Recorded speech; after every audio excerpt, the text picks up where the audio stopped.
اعوذ باللہ من الشیطان الرجیم بسم اللہ الرحمن الرحیم اللہم صلی علی سیدنا و مولانا محمد وعلی آل سیدنا و مولانا محمد وبارک وسلم۔ باب نمبر 30۔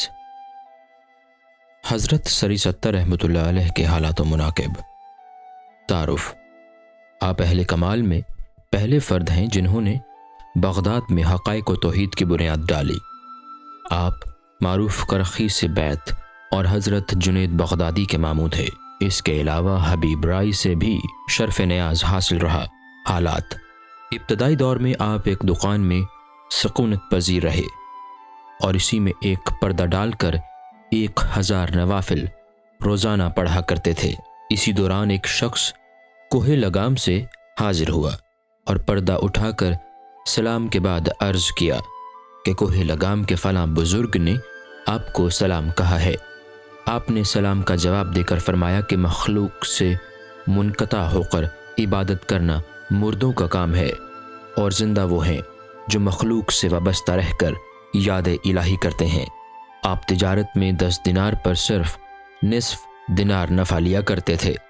ایک مرتبہ کسی نے 60 دینار کے بادام خریدے، لیکن اس کے بعد قیمتیں بڑھ گئیں اور دلال نے 90 دینار لگا دیے، لیکن آپ نے فرمایا کہ میں اپنے عہد کے خلاف فروخت نہیں کر سکتا۔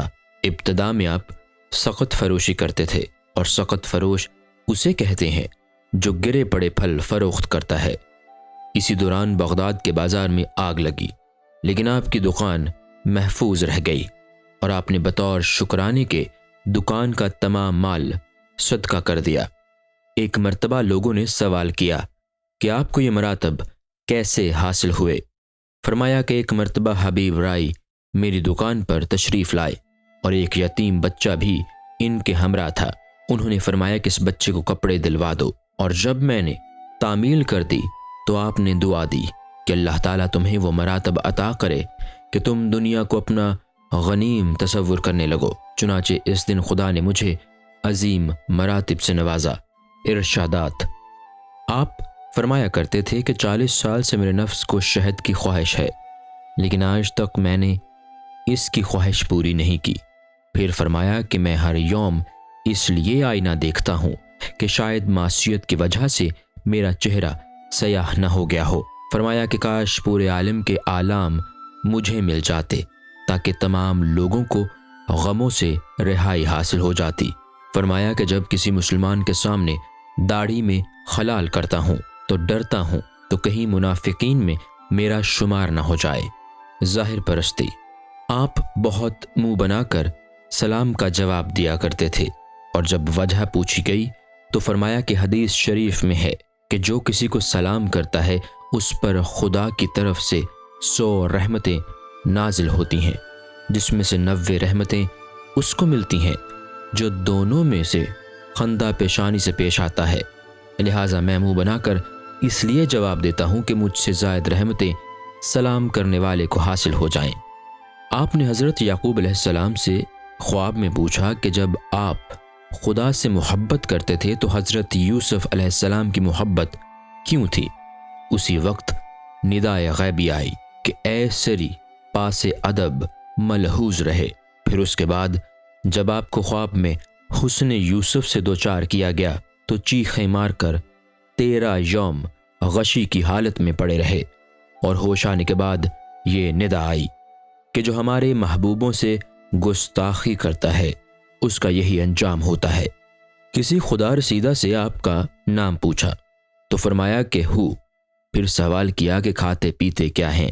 انہوں نے پھر جواب میں ہو کہا، غرض کہ جب ہر سوال کے جواب میں وہ یہی کہتے رہے تو آپ نے پوچھا کہ ہو سے مراد کیا اللہ ہے؟ یہ سنتے ہی وہ بزرگ چیخ مار کر دنیا سے رخصت ہو گئے۔ حضرت جنید بغدادی سے روایت ہے کہ جب حضرت سری ستہ نے مجھ سے محبت کا مفہوم دریافت کیا تو میں نے کہا کہ بعض حضرات موافقت کو اور بعض اشارات کو محبت سے تعبیر کرتے ہیں۔ یہ سن کر آپ نے اپنے ہاتھ کی کھال کھینچ کر اوپر اٹھانا چاہا تو وہ جگہ چمٹی رہی۔ اسی وقت آپ نے فرمایا کہ اگر میں دعویٰ کروں کہ صرف محبت ہی کی وجہ سے میری کھال خشک ہوئی تو میں اپنے دعویٰ میں حق بجانب ہوں گا، اور یہ فرماتے ہی بے ہوش ہو گئے، لیکن آپ کا روئی مبارک مہر درخشاں کی طرح دمک رہا تھا۔ ایک مرتبہ فرمایا کہ محبت بندے کو ایسا کر دیتی ہے، شمشیر و سنا کی اذیت بھی اس کو محسوس نہیں ہوتی، اور اس سے پہلے میں بھی محبت کی حقیقت سے ناآشنا تھا، لیکن خدا نے جب آگاہ فرما دیا تب مجھے محبت کا صحیح مفہوم معلوم ہوا۔ جب آپ کو یہ علم ہو جاتا کہ لوگ میرے پاس حصول تعلیم کے غرض سے آ رہے ہیں تو آپ دعا کرتے کہ اللہ ان کو وہ تعلیم عطا کر دے جس میں میری احتیاج ہی باقی نہ رہے، اور مجھے یہ لوگ تیری عبادت سے غافل نہ رکھ سکیں۔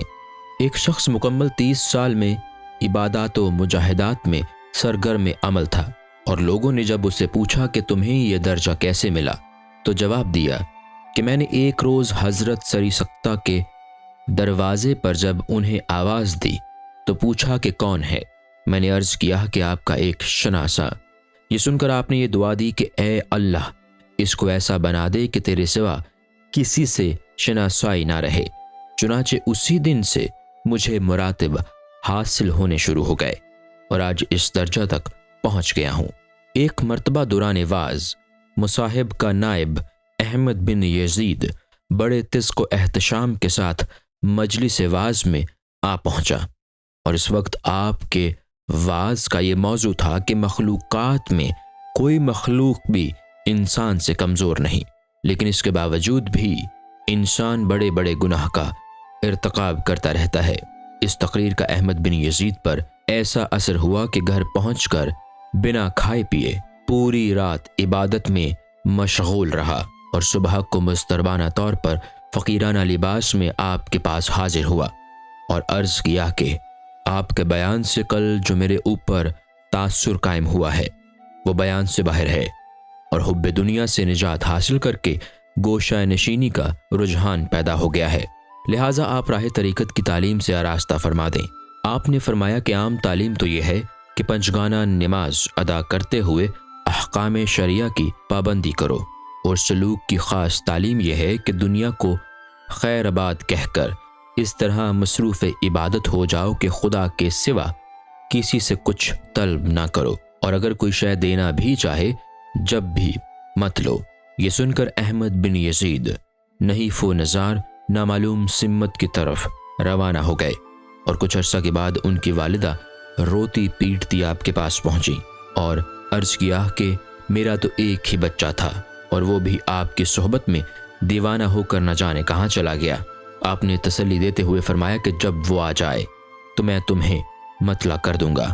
ایک دن احمد بن یزید نحیف و نزار حالت میں آپ کی خدمت میں حاضر ہوئے اور عرض کیا کہ آپ نے خواب غفلت سے بیدار کر کے جو کرم مجھ پر فرمایا ہے، اللہ تعالیٰ آپ کو اس کی جزائے خیر دے۔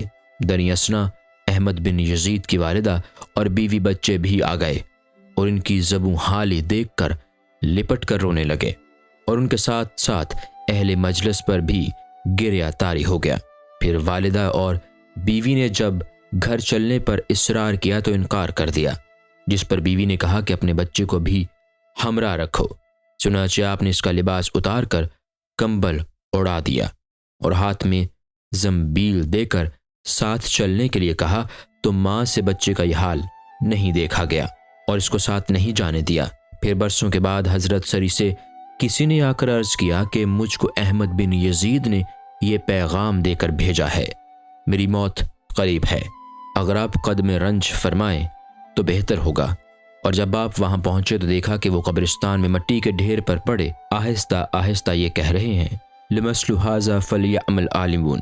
چنانچہ جس وقت آپ نے ان کا سر اپنی آغوش میں رکھا تو انہوں نے آنکھ کھول کر کہا کہ آپ بالکل خاتمے کے وقت پہنچے ہیں۔ یہ کہہ کر آپ کی آغوش میں ہی دنیا سے رخصت ہو گئے، اور جب آپ ان کی تجہیز و تکفین کے سامان کی خاطر شہر کی جانب روانہ ہوئے تو راستہ میں ایک جم غفیر ملا۔ لوگوں نے کہا کہ ہم نے یہ ندائے آسمانی سنی ہے کہ ہمارے مخصوص ولی کی نماز ادا کرنا چاہے وہ شنیزیا کے قبرستان میں پہنچ جائے، چنانچہ ہم سب وہاں جا رہے ہیں۔ ارشادات۔ اپنی جوانی کے دور میں فرمایا کرتے تھے کہ عبادت تو عہد شباب ہی میں کرنی چاہیے۔ پھر فرمایا کہ مالدار ہمسایہ، بازاری کاری اور امیر علماء سے دور ہی رہنا چاہیے۔ پھر فرمایا کہ سلامتی دین اور سکون جسم و جان صرف گوشہ نشینی میں ہی ہے۔ فرمایا کہ 5 چیزیں چھوڑ کر تمام عالم بے سود ہے۔ اول کھانا، لیکن بقائے زندگی کی حد تک۔ دوم پانی، صرف رفع تشنگی کے لیے۔ سوم لباس، صرف ستر پوشی کی حد تک۔ چہارم مکان، صرف سکونت کے لیے۔ پنجم علم، عمل کی حد تک۔ فرمایا کہ خواہشات کی حد تک گناہ قابل معافی ہے، لیکن کبر و نخوت کی بنیاد پر گناہ ناقابل معافی ہے، کیونکہ حضرت آدم کی لغزش خواہش کی بنیاد پر تھی اور ابلیس کی خواہش کبر و نخوت کی وجہ سے تھی۔ فرمایا کہ جو خود اپنے نفس کو آراستہ نہ کر سکے، وہ دوسرے نفس کو کیسے سنوار سکتا ہے۔ فرمایا کہ ایسے افراد بہت قلیل ہیں جن کے قول و فعل میں تضاد نہ ہو، اور جو قدر نعمت نہیں کرتا، نعمت اس سے کوسوں دور بھاگتی ہے۔ فرمایا کہ جو خدا کا اطاعت گزار ہوتا ہے، پورا عالم اس کے زیر نگیں رہتا ہے۔ فرمایا کہ زبان و رخ سے قلبی کیفیات کا اندازہ کیا جا سکتا ہے، لیکن قلب کی بھی 3 قسمیں ہیں۔ اول وہ قلب جو کوہ گراں کی طرح اپنی جگہ اٹل رہے۔ دوم وہ قلب جو مستحکم درخت کی طرح ہو، باد تند کے جھونکے کبھی اس کو ہلا بھی دیتے ہوں۔ سوم وہ قلب جو پرندوں کی مانند ہوا میں پرواز کرتے ہیں۔ فرمایا کہ انس و حیا قلب کے دروازے پر پہنچتے ہیں، لیکن اگر قلب میں زہد و ورع کا وجود ہوتا ہے تو مقیم ہو جاتے ہیں، ورنہ وہیں سے لوٹ آتے ہیں۔ فرمایا کہ جس قلب میں کوئی اور شے مقیم ہوتی ہے، وہاں یہ 5 چیزیں داخل نہیں ہوتی: خوف، رجا، حیا، انس، محبت، اور ہر مقرب بارگاہ کو اس کے قرب کے مطابق ہی فہم عطا کی جاتی ہے۔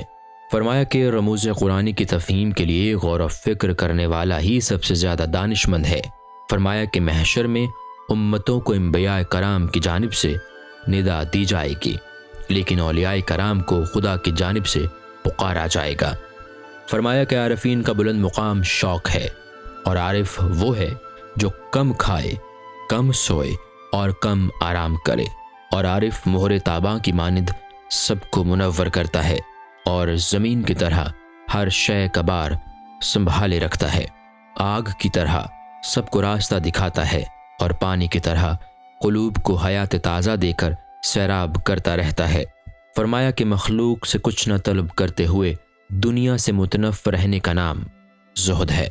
فرمایا کہ خود کو فنا کر دینے کے بعد عارف کو سکون ملتا ہے۔ فرمایا کہ میں نے زہد کے تمام وسائل اختیار کیے، لیکن حقیقی زہد سے محروم رہا۔ فرمایا کہ ریاکاری سے ملنا خدا سے دور کر دیتا ہے، اور کثرت سے میل ملاپ رکھنے والے کو صدق حاصل نہیں ہو سکتا۔ فرمایا کہ اخلاق یہ ہے کہ لوگوں کو اذیت دینے کی بجائے ان کی اذیت رسانی پر صبر سے کام لے، اور غصہ پر قابو پانا بھی داخل اخلاق ہے۔ فرمایا کہ گناہ سے احتراز کرنا صرف 3 وجوہ سے ہوتا ہے: اول خواہش بہشت، دوم خوف جہنم سے، سوم خدا کی شرم سے۔ فرمایا کہ عبادت کو خواہشات پر ترجیح دینے سے بندہ عروج و کمال تک پہنچ جاتا ہے۔ ایک مرتبہ صبر کا مفہوم بیان کرتے ہوئے کئی مرتبہ بچھو نے کاٹ لیا، آپ نے اف تک نہ کی۔ اپنی مناجات میں آپ یہ کہہ رہے تھے کہ اے اللہ، تیری عظمت نے مناجات سے روکا، اور تیری معرفت نے انس عطا کیا، اور اگر زبان سے ذکر کرنے کو منع فرما دیتا تو میں زبان سے کبھی تجھے یاد نہ کرتا، کیونکہ زبان میں تیری صفات بیان کرنے کی قدرت ہی نہیں ہے۔ حضرت جنید بغدادی سے روایت ہے کہ ایک مرتبہ آپ نے فرمایا کہ میں بغداد میں مرنے کو اس لیے ناپسندیدہ سمجھتا ہوں کہ یہاں کی زمین مجھ کو قبول نہیں کرے گی، اور مجھ سے حسن ظن رکھنے والے بدظنی میں مبتلا ہو جائیں گے۔ حضرت جنید کہتے ہیں کہ جب میں عیادت کے لیے حاضر ہوا تو گرمی کی وجہ سے میں نے آپ کو پنکھا جھلنا شروع کر دیا، مگر آپ نے روکتے ہوئے فرمایا کہ آگ اور بھڑکنے لگتی ہے، اور میری مزاج پرسی پر فرمایا کہ بندہ تو مملوک ہے اور اس کو کسی شے پر قدرت حاصل نہیں۔ پھر جب میں نے نصیحت کرنے کی درخواست کی تو فرمایا کہ مخلوق میں رہتے ہوئے خالق سے غافل نہ ہونا۔ یہ کہہ کر آپ دنیا سے رخصت ہو گئے۔ السلام علیکم۔ پوری کتاب دیکھنے کے لیے ہمارے یوٹیوب چینل صوفی سما کی پلے لسٹ میں جائیں۔ یہاں آپ کو مختلف بزرگوں کی کتابیں ملیں گی، اور جو کتاب پوری نہ ہوئی اس پر کام تیزی سے ہو رہا ہے اور ریگولر بیسس پر اپلوڈ ہوتی رہتی ہیں۔ آپ سے گزارش ہے کہ آپ ہمارے یوٹیوب چینل کو سبسکرائب کر لیں اور بیل نوٹیفیکیشن پر کلک کر لیں تاکہ ہماری آنے والی کتابیں آپ کو ملتی رہیں۔ جزاک اللہ خیر۔